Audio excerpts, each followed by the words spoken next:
Hello और नमस्कार दोस्तों, स्वागत है आपका नित्य ज्ञान पॉइंटर पे। दोस्तों डेली करंट अफेयर्स में इससे बेहतर कहीं नहीं। 13 अक्टूबर की करंट अफेयर्स को हम लोग देखेंगे। पीछे जो छूट गई हैं, बच गई हैं, उनको हम एक साथ मंथली में कवर कर लेंगे। और इधर जो है वो करंट अफेयर्स सब कंटिन्यू रहेगा। इधर एग्जाम कई सारे आ गए, इसकी वजह से डिसकंटिन्यू हो गया। कोई बात नहीं, आप सब जुड़ जाइए अब से। तो सब्सक्राइब कर लीजिए हमारे चैनल को। साथ ही अगर करंट अफेयर्स का पीडीएफ डाउनलोड करना चाहते हैं, पीडीएफ आप लोग ज़रूर डाउनलोड करिए। उससे आप लोग जो है कंटिन्यू नोट ज़रूर बनाते रहिए, ठीक है। देख रहे हैं कोई भी एग्ज़ाम आ रहा है, एग्ज़ाम आने से क्या होता है, पहले कोई भी आप मैगजीन लेकर के एक साथ चीज़ें कवर नहीं कर सकते। जो आप कंटिन्यू पढ़ते रहते हैं तो कोई भी ईयरली मैगजीन, 6 महीने का मैगजीन आप लोग ले लेते हैं तो उससे फ़ायदा होता है कि हाँ मैंने ये चीज़ें कहीं देखी है, ठीक है। तो टेलीग्राम चैनल का लिंक हमारे डिस्क्रिप्शन में दिया गया है, आप लोग उसे ज्वाइन कर लीजिए। डेली का डेली जो पीडीएफ है और भी सारी चीज़ों से संबंधित किसी भी चीज़ का पीडीएफ होता है तो वो यहीं पर जो है आपको अपलोड किया जाता है, तो यहीं से आप पीडीएफ डाउनलोड कर सकते हैं। चलिए स्टार्ट करते हैं। तो पहले हम लोग देखते हैं डेली कैप्सूल में, ठीक है। बहुत ही इंपॉर्टेंट है, इसको चाहे तो आप नोट कर सकते हैं, ठीक है। हाल ही में जिस राज्य के मुख्यमंत्री ने किसान रथ मोबाइल ऐप लॉन्च किया है, तो किसने किया दोस्तों? असम के मुख्यमंत्री ने लॉन्च किया है किसान रथ, ठीक है। किसान रथ मोबाइल ऐप, ठीक है। किसके लिए? किसानों के लिए। अगला जो है, भारतीय रिजर्व बैंक ने जम्मू कश्मीर बैंक के चेयरमैन और प्रबंध निदेशक, जिसे कि हम बोलते हैं सीएमडी, ठीक है, और प्रबंध निदेशक को छिब्बर का कार्यकाल आर के छिब्बर नाम है इनका, तो आर के छिब्बर का कार्यकाल दोस्तों जितने महीने के लिए बढ़ा दिया है, तो कितने महीने के लिए बढ़ा दिया है? वो टोटल 6 महीने के लिए बढ़ा दिया गया, ठीक है। कहाँ के हैं? जम्मू कश्मीर बैंक के चेयरमैन और प्रबंध निदेशक हैं। बढ़ाया कौन है? आरबीआई ने, ठीक है। तो इतनी चीज़ें आपको यहाँ पे ध्यान रखनी है। अगला दोस्तों, विश्व दृष्टि दिवस किस दिन मनाया जाता है? तो ये मनाया जाता है दोस्तों अक्टूबर के दूसरे गुरुवार को, ठीक है। अक्टूबर के दूसरे गुरुवार को मनाया जाता है दोस्तों विश्व दृष्टि दिवस। हाल ही में अफगानिस्तान और जिस देश ने पंज तथा आमू दरिया नदी बेसिन, ठीक है, ये आपको ध्यान में रखना है। पंज और आमू दरिया नदी बेसिन, ये अभी आपको पूछा जा सकता है कि ये कहाँ पर है एग्जाम में, क्योंकि जैसे ही हाईलाइटेड कोई चीज़ होती है वो आपके एग्जाम में तुरंत पूछा जाने लगता है। तो पंज और आमू दरिया नदी बेसिन के अद्वितीय पारिस्थितिकी तंत्र के संरक्षण हेतु दोस्तों किए जाने वाले प्रयासों को मजबूती प्रदान करने के लिए द्विपक्षीय समझौता ज्ञापन पर हस्ताक्षर किए हैं। तो वह दोस्तों तजाकिस्तान, ठीक है। कौन कौन? अफगानिस्तान और तजाकिस्तान। किसके लिए? पंज और आमू दरिया नदी बेसिन के अद्वितीय पारिस्थितिकी तंत्र के संरक्षण के लिए, ठीक है, अफगानिस्तान और तजाकिस्तान। चलिए अगला देखेंगे। यूरोपीय संघ की संसद ने दोस्तों 2030 तक कितने प्रतिशत उत्सर्जन में कटौती के लिए मतदान किया है? तो 60%, ठीक है। 60% जो है उत्सर्जन के लिए दोस्तों कटौती, कार्बन जो उत्सर्जन है उसमें कटौती करेंगे दोस्तों। यहाँ कार्बन ने लिखा गया है, ठीक है। तो क्या किया जाएगा? 60% कार्बन उत्सर्जन के कटौती के लिए मतदान किया है। अगला जो है, फोर्ब्स की तरफ से एक रैंकिंग जारी हुई है जो कि लगातार 13वें साल भारत के सबसे अमीर लोगों की सूची में पहला स्थान किसका है? तो इसमें कोई दिक्कत ही नहीं है, यह है मुकेश अंबानी, ठीक है, मुकेश अंबानी। अगला है, हाल ही में जिस केंद्रीय मंत्री एवं एलजेपी नेता हैं उनका 74 वर्ष की उम्र में बीमारी के कारण निधन हो गया, तो वह है दोस्तों रामविलास पासवान। विश्व बैंक ने चालू वित्त वर्ष में सकल घरेलू उत्पाद, यानी कि जिसे हम जीडीपी बोलते हैं, जितने प्रतिशत गिरावट का पूर्वानुमान लगाया है, तो वो लगाया है 9.6% गिरावट का पूर्व अनुमान लगाया है। किसने? विश्व बैंक ने, ठीक है। चलिए, युद्ध सेवा मेडल पाने वाली महिला पहली महिला जो बन गई हैं, तो इसलिए इसको जो है ज़्यादा ध्यान में रखना है, इस टाइप की चीज़ें आती हैं। तो युद्ध सेवा मेडल पाने वाली जो पहली महिला हैं वो कौन बन गई हैं? वो बन गई हैं मिंटी अग्रवाल, ठीक है। विश्व जो डाक दिवस है यानी पोस्ट डे किस दिन मनाया जाता है भाई? तो वो 9 अक्टूबर को मनाया जाता है, ठीक है। तो उतनी सारी चीज़ें आपकी वन लाइनर हैं, कोई टाइप से बहुत ही महत्वपूर्ण है, उनको आप लोग कहीं पर नोट करिए। बाकी आइए हम लोग यहाँ से स्टार्ट करते हैं अपनी कंटिन्यू वर्क, ठीक है। अब क्वेश्चन फॉर्म में पहला क्वेश्चन है, हाल ही में किस राज्य सरकार ने मुख्यमंत्री और स्वरोजगार योजना का शुभारंभ किया है? मुख्यमंत्री और स्वरोजगार योजना का शुभारंभ किया है, तो वो किया है दोस्तों उत्तराखंड ने, ठीक है। उत्तराखंड ने शुरू किया है। तो उत्तराखंड के मुख्यमंत्री दोस्तों त्रिवेंद्र सिंह रावत, ये आपको ध्यान में जरूर रखना है। इन्होंने देहरादून के मुख्यमंत्री त्रिवेंद्र सिंह रावत ने देहरादून के मुख्यमंत्री स्वरोजगार योजना की शुरुआत की है, ठीक है, देहरादून में की है। और यहाँ पे देहरादून में मुख्यमंत्री सौर स्वरोजगार योजना की शुरुआत की है।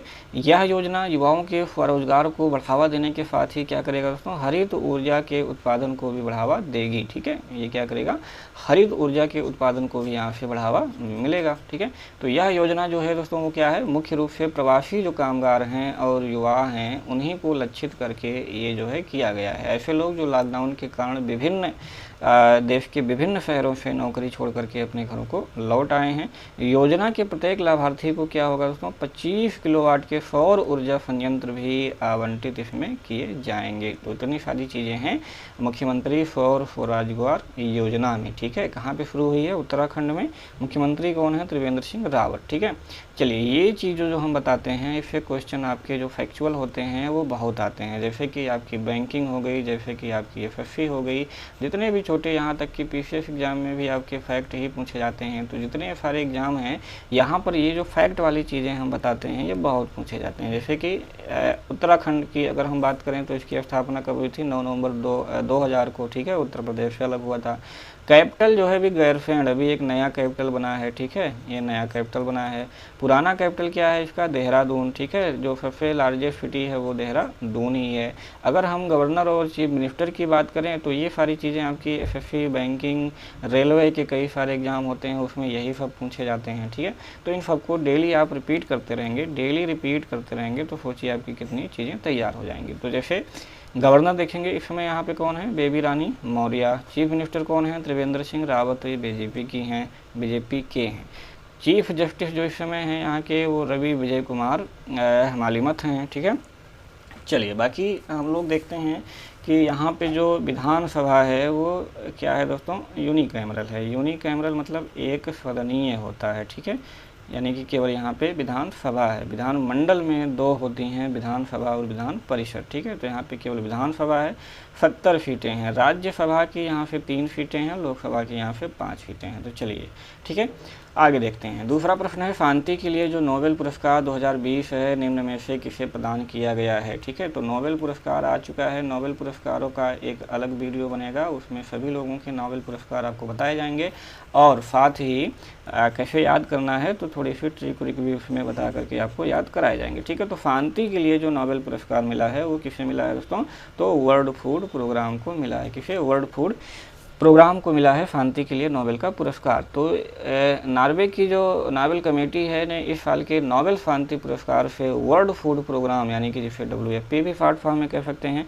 को सम्मानित किया है। इस संस्था द्वारा क्या किया गया था कि भूख की समस्या से निपटने हेतु किए गए उल्लेखनीय प्रयासों के तहत यह सम्मान दिया गया है। पिछले साल इथियोपिया के प्रधानमंत्री थे एबी अहमद अली। ठीक है, इनको दिया गया था। तो ये भी आपको याद रखना है क्योंकि आजकल जो क्वेश्चन पूछा जा रहा है कि भाई 2020 का किसे दिया गया, इनको दिया गया, 2019 का किसे दिया गया था तो इनको दिया गया था। तो ये आप आजकल 2-2 करके, ठीक है, एक सही है, दूसरा सही है, दोनों सही है, तो इस टाइप से एक पहले भी आपको आज के ज़माने में याद रखना बहुत ज़रूरी है। तो वर्ल्ड फूड प्रोग्राम ने 2019 में 88 देशों में करीब 100 मिलियन लोगों को सहायता जो है पहुँचाई थी और गंभीर भूखमरी के जो शिकार थे दोस्तों। ठीक है, इसलिए वर्ल्ड फूड प्रोग्राम जो है भूखमरी मिटाने और खाद्य सुरक्षा पर केंद्रित क्या है दोस्तों, एक संयुक्त राज्य एजेंसी है। ठीक है, चलिए अगला जो प्रश्न था वो है विश्व मानसिक स्वास्थ्य दिवस निम्न में से किस दिन मनाया जाता है। तो वो मनाया जाता है 10 अक्टूबर को। ठीक है, 10 अक्टूबर को।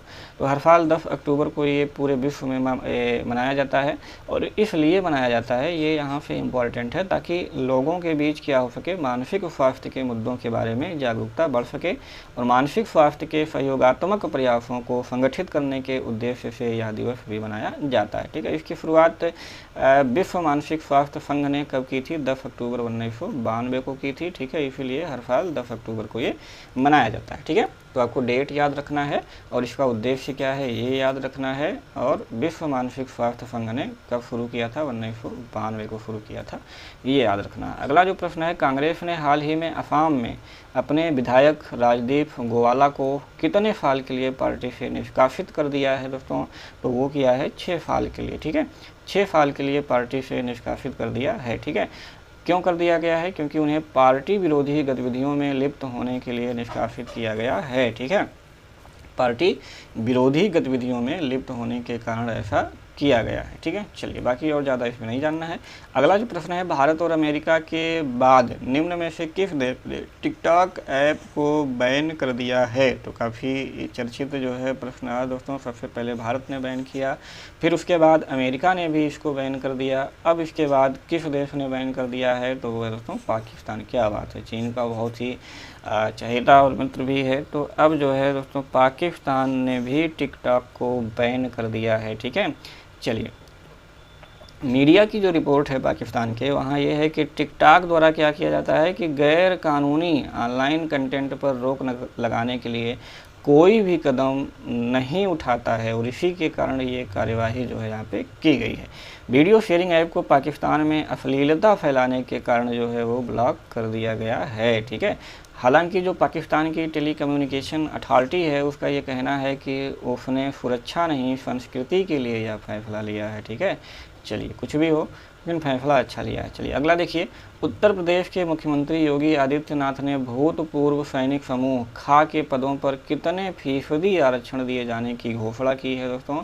तो कुल है 5% आरक्षण दिए जाने की घोषणा की है। ठीक है, अभी एक भूतपूर्व सैनिक का मामला जो है वो चल रहा है दोस्तों।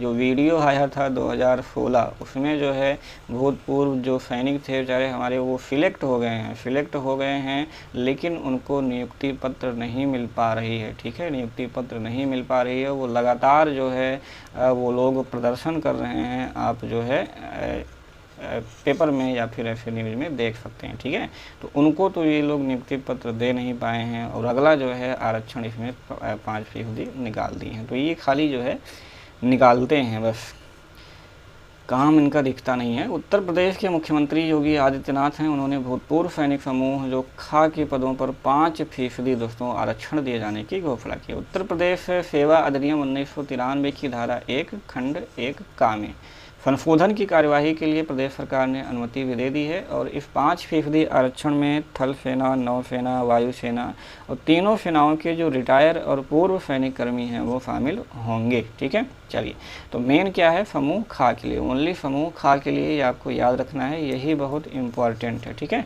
चलिए अगले प्रश्न पे आते हैं। अगला प्रश्न नहीं, थोड़ा सा अब यूपी आ गया है तो हम लोग थोड़ा सा यूपी के बारे में यहाँ से देख लेते हैं। ठीक है, तो इसकी जो स्थापना हुई थी 24 जनवरी 1950 को। ठीक है, 24 जनवरी 1950 को।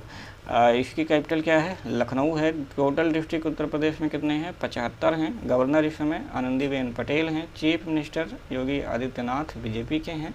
डिप्यूटी चीफ मिनिस्टर 2 हैं, केशव प्रसाद मौर्य और दिनेश शर्मा। ठीक है, लेजिस्लेचर, यदि हम विधानमंडल की बात करते हैं दोस्तों तो यहाँ पर क्या है, द्विसदनीय है, विधानसभा और विधान परिषद दोनों यहाँ पर है। ठीक है, विधानसभा की दोस्तों कुल 403 सीटें हैं, विधान परिषद की कुल 100 सीटें हैं। ठीक है, तो ये आपको ध्यान में रखनी है। ठीक है, चलिए राज्यसभा की बात करें दोस्तों, अगर राज्यसभा तो यहाँ से 31 सीटें जाती हैं, और लोकसभा की यहाँ से कितनी सीटें हैं? 80 सीटें हैं। ठीक है, तो ये भी आपको ध्यान में रखना है। चलिए और इम्पॉर्टेंट चीज़ें यहाँ से हम देख लेते हैं। कुछ बहुउद्देशीय परियोजनाएं हैं। रामगंगा है, रामगंगा नदी पर रिहंद है, रिहंद पर चिबरो है, टोंस पे चिल्ला है, चिल्ला नदी पर माता टीला है, बेतवा नदी पर। तो ये सारी चीज़ें आप बार बार जो है जब रिपीट करते रहेंगे तो ये सारी चीज़ें आपको याद हो जाएंगी, और बहुत इंपॉर्टेंट है, आने वाली जो भी एग्जाम होंगी पूछे जाएंगी, आप बड़े आराम से लगा सकेंगे। बाघ अभ्यारण्य 2 हैं, एक दुधवा है और एक अमनगढ़ है। ठीक है, तो दुधवा बहुत पहले हुआ था 87-88 में, अमनगढ़ भी नया है। राष्ट्रीय उद्यान देखेंगे तो दुधवा है। झील यहाँ पर देखेंगे तो फुलहर झील काफ़ी महत्वपूर्ण है, और बेला सागर है और गोमतताल है। जनजाति में थारू जनजाति सबसे बड़ी है। ठीक है, यहाँ की, बाकी बुक्सा, खरवार, राजी, अगरिया, ये सारी जनजातियाँ उत्तर प्रदेश में पाई जाती हैं। 7वां जो प्रश्न है, भारतीय मूल के विख्यात शिक्षाविद हैं श्रीकांत दातार को किस स्कूल का डीन नामित किया गया है? तो वो है दोस्तों हार्वर्ड बिजनेस स्कूल। ठीक है, हार्वर्ड बिजनेस स्कूल का डीन जो है नामित किया गया है किसे? श्रीकांत दातार को। ठीक है, भारतीय मूल के हैं ये, तो इसलिए इसको ध्यान में रखना जरूरी है। ठीक है, जनवरी 2021 तक ये पद जो है संभालेंगे। तो श्रीकांत जो दातार हैं दोस्तों काफ़ी लंबे समय से इस बिजनेस स्कूल से जुड़े हुए हैं, और अपनी ज़िंदगी के 25 साल जो है वो यहाँ पे दे चुके हैं। ठीक है, उन्होंने स्कूल के नाम पर 112 साल का इतिहास, और श्रीकांत दातार जो है इसके 11वें डीन हैं।